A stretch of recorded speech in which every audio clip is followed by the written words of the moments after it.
Hello and Happy New Year. Welcome to 2020. Today on the podcast, I'm going to look back on my interview with Doug from PineCreek, the popular atheist YouTube channel, and then we're going to look back at a glance on the year of 2019 as well as look forward to the year 2020.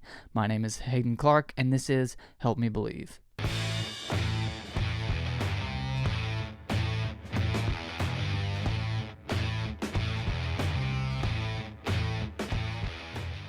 Again, Happy New Year. Welcome to the year 2020. It's crazy to say that we are now in the decade of the 20s. My whole life that has referred to the 1920s, but now we are here in 2020. It's a bit wild. 2019 was a great year.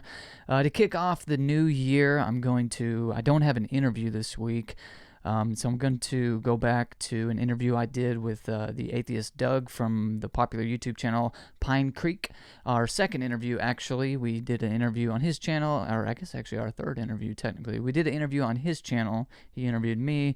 I had him on mine. I'm sorry, no, it is the second interview. Sorry, I can't count today. First interview was on his channel. The second one was on my channel, and I'm going to review that, or at least the first half of the portion of that, because I've already done a few other videos on the second half and some things that Doug said in the second half. But I'm going to look at the first half today. I think Doug would be honored to be featured as my first video of the year. So here we go. So the first part of this interview that we did was about Doug's testimony, or anti-testimony, deconversion, however you want to word that. It was about his story of coming to faith in Christianity, and then also his subsequent story of how he fell out of faith, again, however you want to word that. And I'll leave a link in the description to the entire interview so you can watch that. It's worth watching. It was the conversation was enjoyable. I always love hearing from people, and so it was cool to hear Doug's story of conversion/deconversion. So the first clip I'm going to play from the interview comes after a bit of a discussion about Doug's deconversion story, how he became a Christian, and then how he became an atheist, not a Christian any longer. And so he was telling me about how that process went about, and he's talking about, without actually using the phrase, this quote-unquote outsider test of faith. And so he's talking about how he began to view Christianity from the standpoint of a non-Christian, whether it be a Muslim. I think he named Mormons or Jehovah's Witnesses, as well as skeptics. And so this viewing Christianity from the outside, from the perspective of somebody that's a non-Christian, began to, I guess, cause him to doubt or that sort of thing. And my response was that I could see how this outsider test of faith would make you question things or look at things from a new perspective, and that's always helpful. Of course, I encourage that. Most Christian apologists do. It's more or less just saying we should look at things critically, which is exactly what we do here at Help Me Believe, and every other Christian apologist I speak to would say the same thing.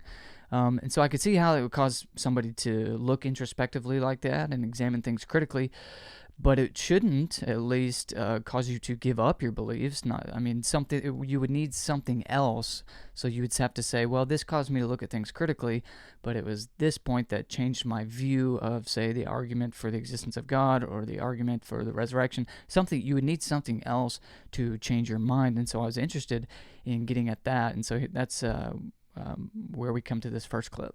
People do not, here's my strong opinion, people do not enter beliefs or leave them because of arguments. Right. Yeah, no, I don't think so either. But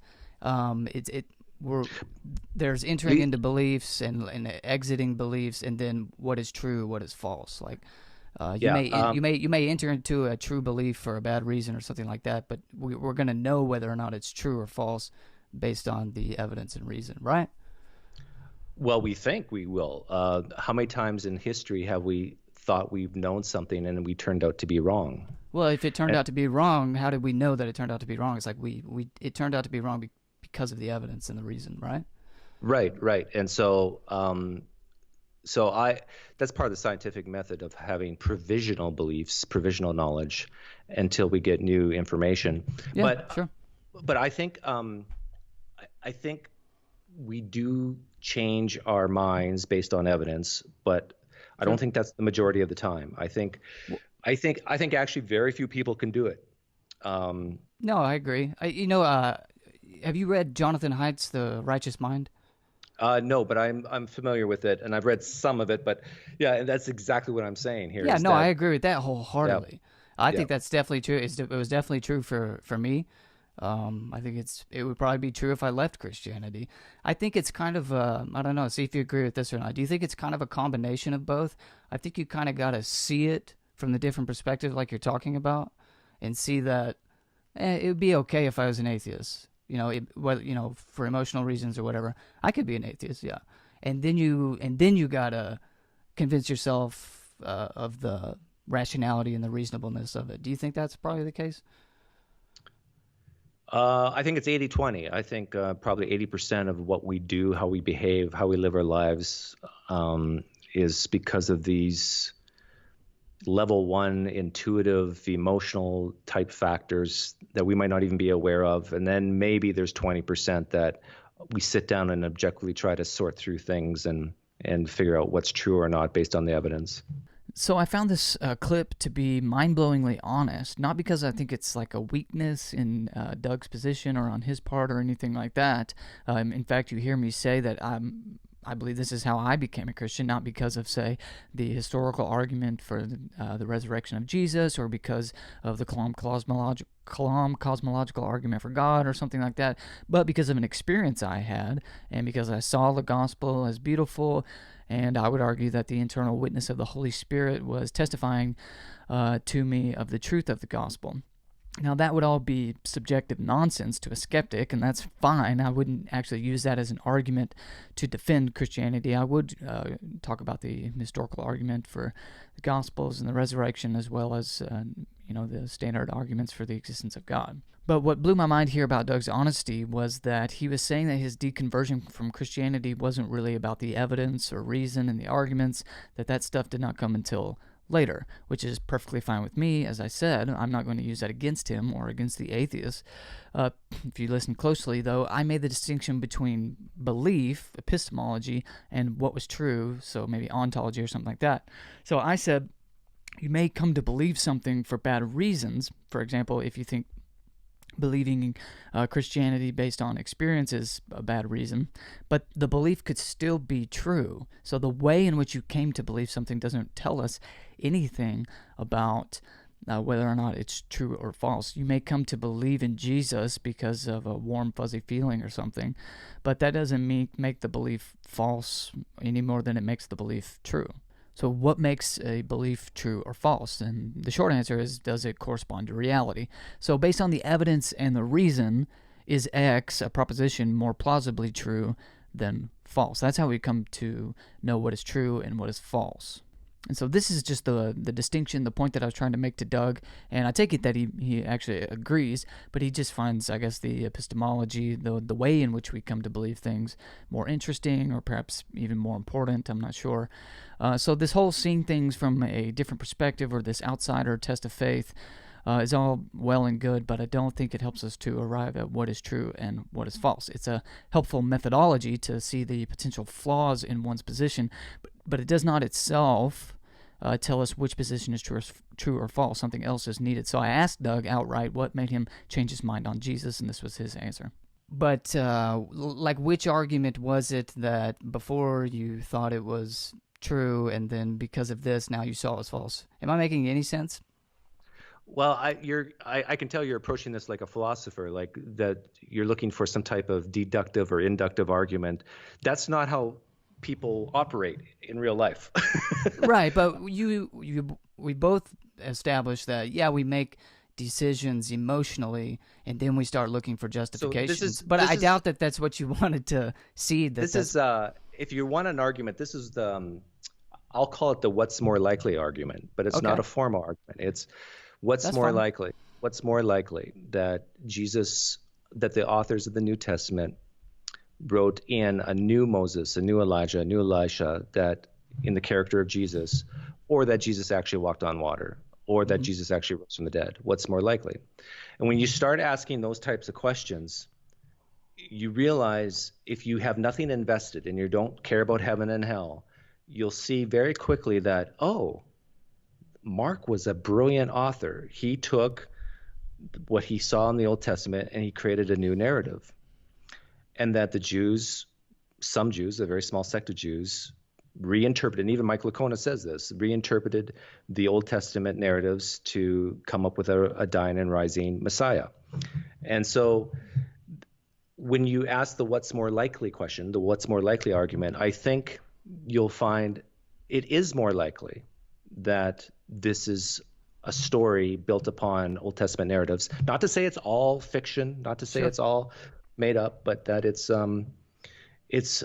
a great piece of work. Especially, I think Mark is amazing, and the other Gospels borrowed from Mark. Mark borrowed from Paul. Paul and Mark borrowed from the Old Testament, and that's seems like a better explanation that we have this man 2,000 years ago who walked on water, made divided the loaves and fish, and rose from the dead.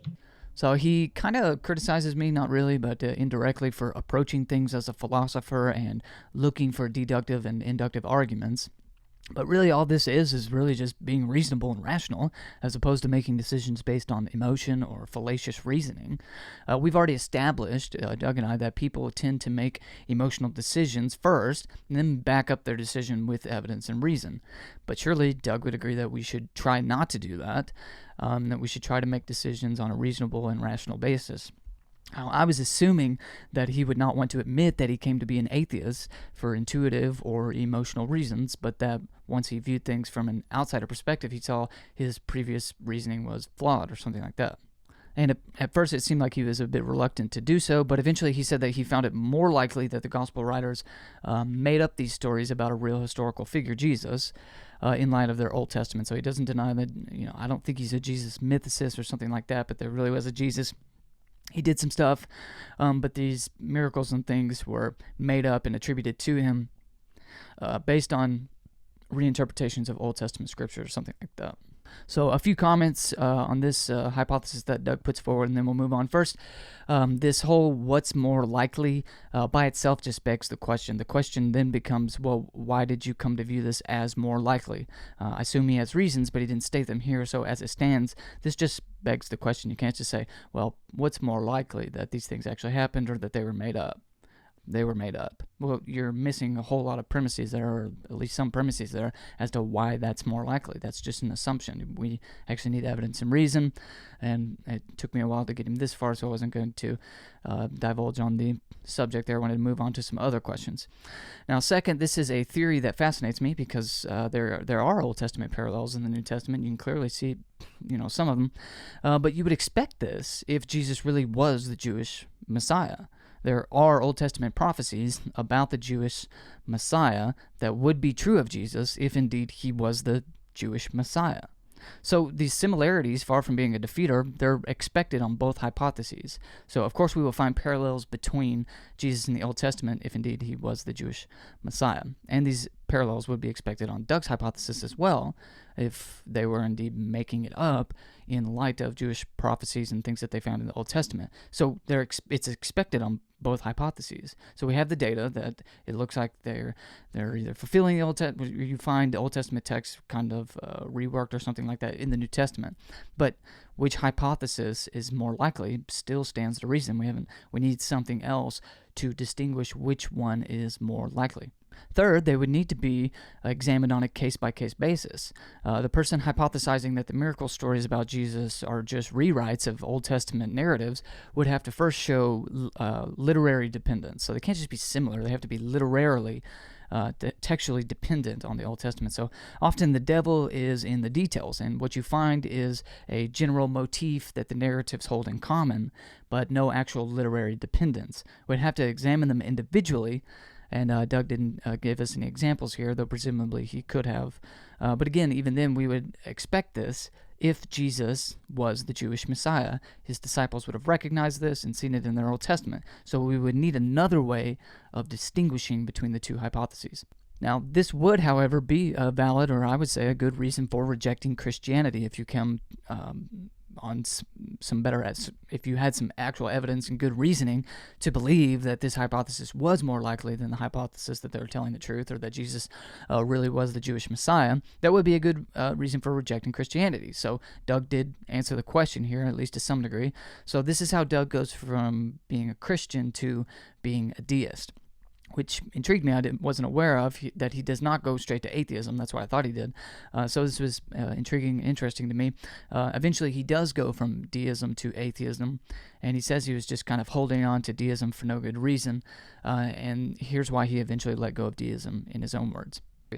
It actually wasn't even atheist. It was just myself at the time, just poking holes in, like, do I really believe that there has to be a mind, a personal mind, to be the first cause of our universe? No. It's like we don't know. And it's so arrogant and conceited to think that we know what happened prior to the Big Bang, if even that makes sense, before the expansion of our reality, our universe. We have no clue what is before that moment. And sure, it could have been a deity, but on what basis do we say that it has to be? So that's basically, I was poking holes in myself. So this was an interesting statement. He says he does not believe the cause of the universe was a quote-unquote personal mind, but then says that we do not know what happened prior to the Big Bang.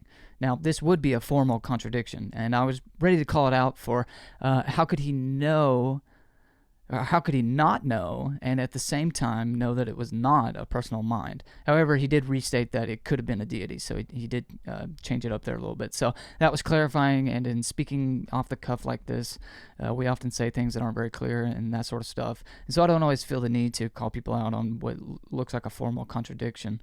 And you got to be paying close attention in real time to be able to call it out anyway, so it doesn't really matter. But I know I do this all the time, and a little charity goes a long way. So I didn't really find this a good reason to reject God's existence, and thought that hearing Doug's response or his rebuttal to an argument for God's existence would be helpful. So I laid out the cosmological argument to hear his response, and that argument goes like this: everything that begins to exist has a cause. The universe began to exist, therefore the universe has a cause, and therefore the cause of the universe, since the universe is all space, time, and matter, must be spaceless, timeless, and immaterial. And this being that is spaceless, timeless, immaterial, and caused the universe to come into existence, that's what we are referring to when we use the word God. So here was Doug's response to that. I just did a video on this, and I think it works for almost any philosophical argument for a deity. Isn't it more reasonable that a non-supernatural something can explain the first cause of our universe rather than a new category of something that we call supernatural? Okay, so I never used the words natural or supernatural in my argument, so this objection cannot be an objection to the Kalam per se. We'll eventually get to somewhat of an objection, but we camp out here for quite a while. Now, the beauty of the Kalam is its simplicity. It's short, it's succinct, the premises are very clear, and the conclusion follows logically from the premises. That is to say, in order to avoid the conclusion, you must deny one or more of the premises. Bringing up supernatural, natural has nothing to do with the truth value of the premises or the logic of the argument as a whole, which is obviously airtight. So this response is reminiscent of Doug's "what is more likely about Jesus?" Just like in that case, it just simply begs the question, not to mention it avoids the argument of the Kalam altogether. This is why I like getting down to the specifics. Why specifically does someone reject the Kalam? If they do not object to one of the premises or the logic of the argument itself, then you've got a red herring on your hands, which is exactly what we have here. It's just a distraction. It has nothing to do with the argument whatsoever. But for the sake of argument, let's just grant Doug's premise that natural causes are more common than supernatural causes. So what? That's still not an objection to the Kalam. The premises still stand, and the conclusion still logically follows. However, I don't grant this because I genuinely have no idea what someone means by natural or supernatural. Without a definition of natural, I definitely don't know what supernatural is. And you may find this dishonest that I don't know what these words mean, that I'm just pretending not to know these words for some rhetorical point. But the ensuing dialogue that Doug and I have should show that these words are indeed vacuous and misleading, and I avoid them at all costs for these reasons. Here's what Doug finally tells me that natural means. So a non-supernatural thing, I could just give examples, and that is this cup, sounds that you're hearing right now, sights that you're seeing. I would call that a non-supernatural thing. Right. Things. So things that the universe is made of. So in my response, I decided to take the word natural as quote-unquote things the universe is composed of, as opposed to material or physical, which Doug consented to.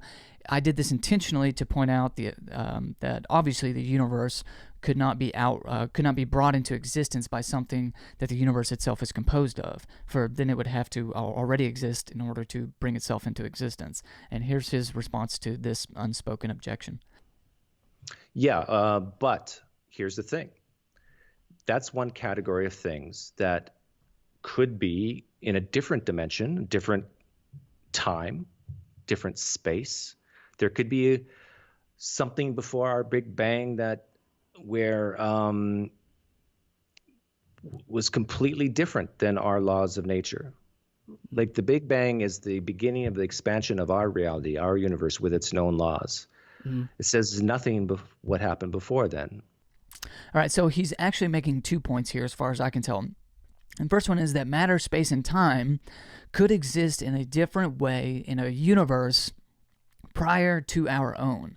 So first, he would have to present evidence of this, obviously, which he doesn't. Otherwise, there's no reason to believe it. If there's no evidence that such a place exists, there's no reason to believe it at all.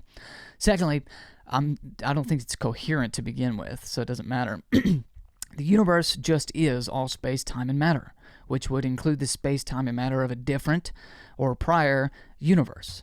And if the space, time, and matter of this alternative universe that Doug is postulating is actually so different, if this matter, space, and time is actually so different than our own matter, space, and time, then it seems that you're just talking about something altogether different. You would no longer be talking about matter, space, and time. You would be talking about something else, and then you're just calling it matter, space, and time. Matter would be the easiest example. So something is either material, that is sensible, that is known to our 5 senses, or it's not. There's no alternative or middle ground.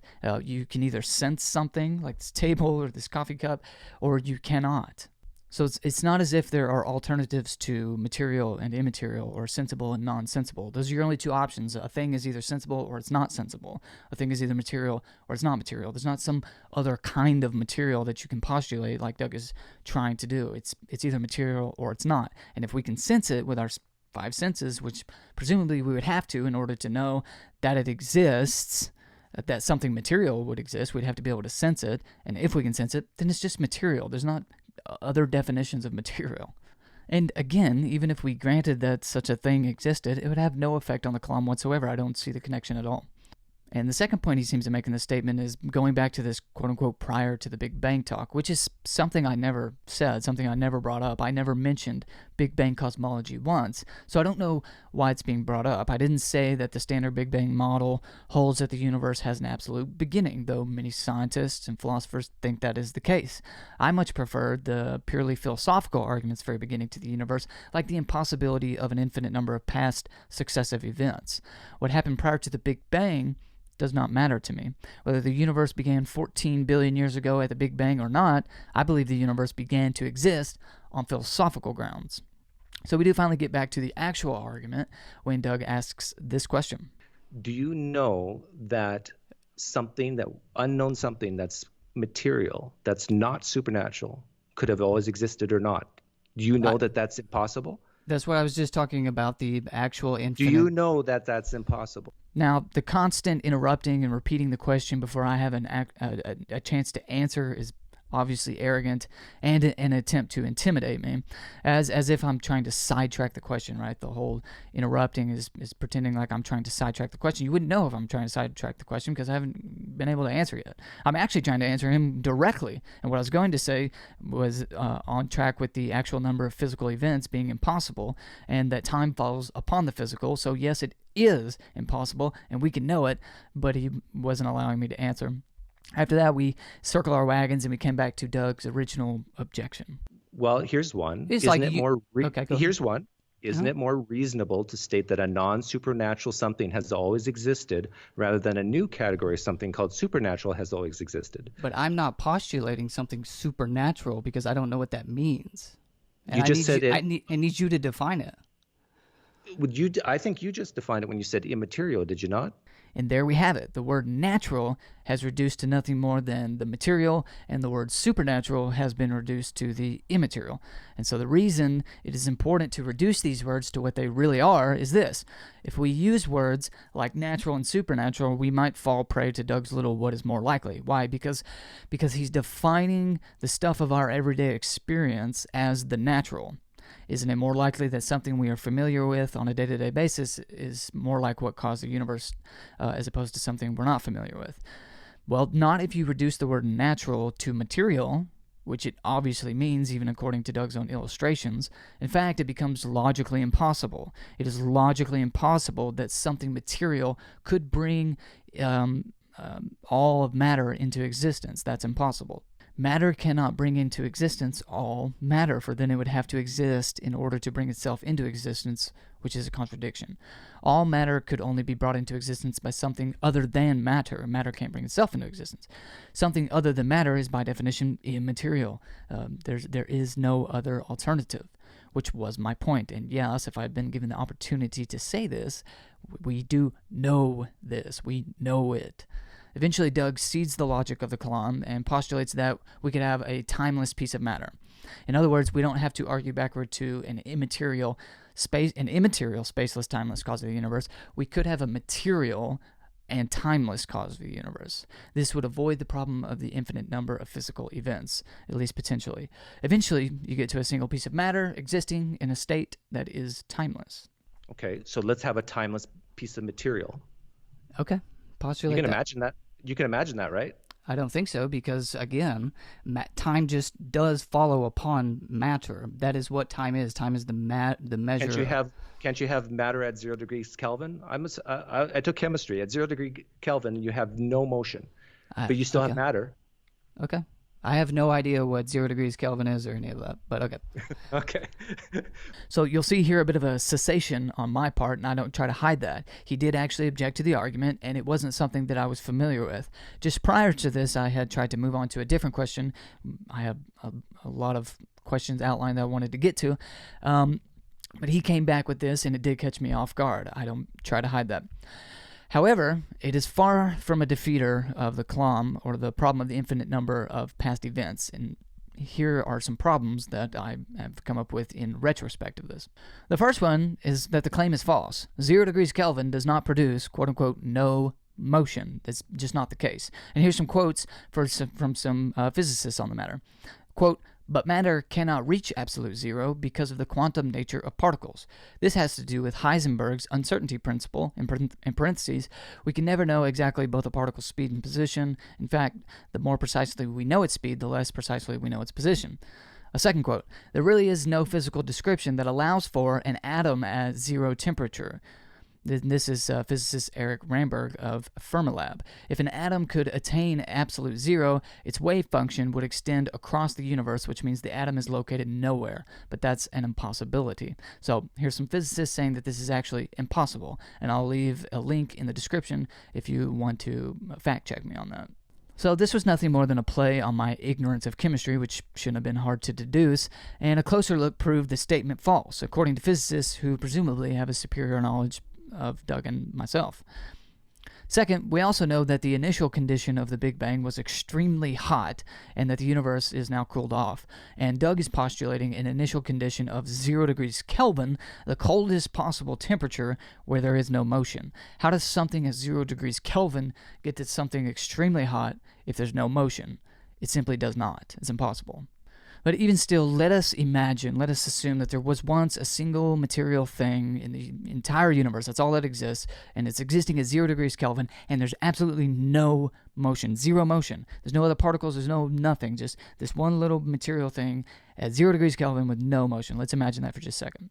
Now, reminder, this is actually impossible according to physicists.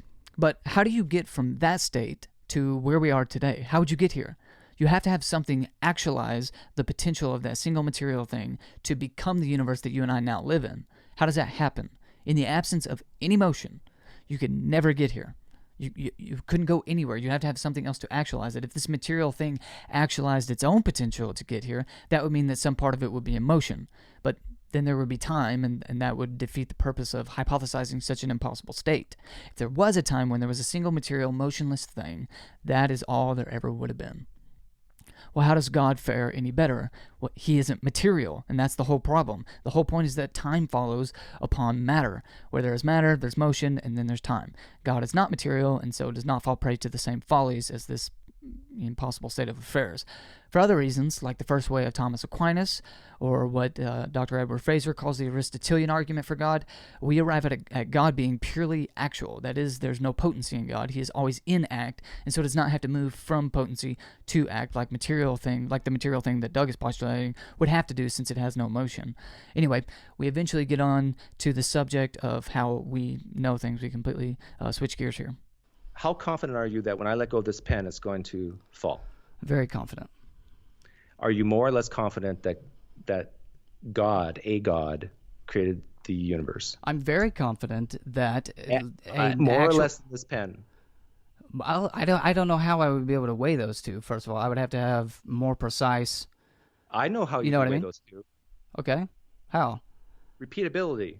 Okay, we can't repeat the universe, can we? So this is cute, but it's actually the point that I want to make. We know some things through the scientific method, and we know other things through philosophical reasoning. I don't have a problem with the scientific method, and I've never pitted the scientific method against philosophical reasoning.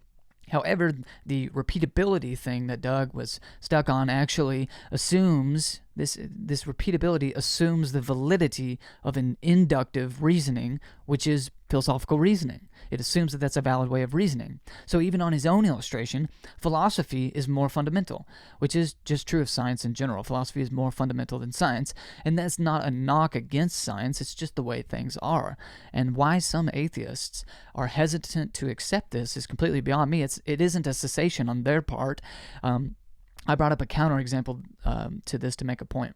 How confident are you that something cannot be and not be at the same time and in the same way? Oh, in this universe, very confident. But I've just listened to, who was it? Some philosophers saying that there's even a branch of philosophy where contradictions are allowed. I can't imagine that, but... Well, I sincerely hope that he can't imagine that. Logical truths like the law of non-contradiction are assumed by all knowledge. In order to know that the law of non-contradiction was false, or in order to know that the law of non-contradiction does not apply in some universe, which Doug seemed to think was possible, you would have to assume the validity and universality of the law itself. There could be no knowledge without an assumption of the law of non-contradiction. In other words, the law of non-contradiction is always true, no matter what universe you find itself. What universe you find yourself in doesn't matter. It's a universal truth. And the point I was making is that we know this with absolute certainty. Zero doubts about the law of non-contradiction without using the scientific method. Again, it's not a knock against the scientific method, but it is a proof of the validity of philosophical reasoning. As for the rest of the interview, I'll leave a link in the description for you to watch it, but I've already reviewed most of the rest of it, or don't feel like reviewing some parts of it. You're more than welcome to go watch it. But moving on to the New Year update, but first I want to say thanks to our patron supporters. Because of your support, I get to produce free content that spreads and defends the truth of Christianity. So thank you so much, and if you want to support our mission, be sure to follow the Patreon link in the description below labeled Support Help Me Believe, and become a patron supporter. So 2019's in the books. It was a wild year. I got married. I started doing the podcast and the YouTubes. We're closing in on 500 subscribers on YouTube. And our most watched video of the year was Lauren Chen's conversion from atheism to Christianity. So congratulations, Lauren Chen. We've had something like 40 interviewees maybe. I didn't count, so don't fact check me on that one. Something around there, maybe more. And some big names I never thought that I'd get the opportunity to interview. J. Warner Wallace was one of our very first interviews. I remember sending him an email thinking he ain't going to respond. But you'll be delighted to know that a nobody like me is able to get in contact with these people, and they're all very excited to come on and do the interviews and talk, and so they really just love what they do. And it's really been a heck of a year. I can't believe that I'm privileged to do all this. I also got some great interviews lined up for 2020. I'm going to start doing some next week, actually, so it's going to be a lot of fun getting started. However, without getting into much details, I am going to be making some changes in my own life this year, and I'm a bit worried that it might cut into the time that I get to spend making content. I don't make a living doing this, obviously, but I do love it, and it's a really fun hobby. That being said, I do have to prioritize things like work and family, and so I'm still going to try and produce weekly content. I think I'll be able to do it, but I'm just warning you that you might not see as much of the interviews and that sort of stuff. Hopefully we will. Hopefully I can manage to juggle all these things. We'll see what happens. We'll have to wait and see. But thanks so much for joining me. Hope you have a wonderful new year. If you enjoyed the episode, be sure to hit the like button, subscribe, leave us a review, and of course, if you want to become a Patreon supporter, follow the Patreon link in the description labeled Support Help Me Believe and become a supporter. My name is Haden Clark, and this is Help Me Believe.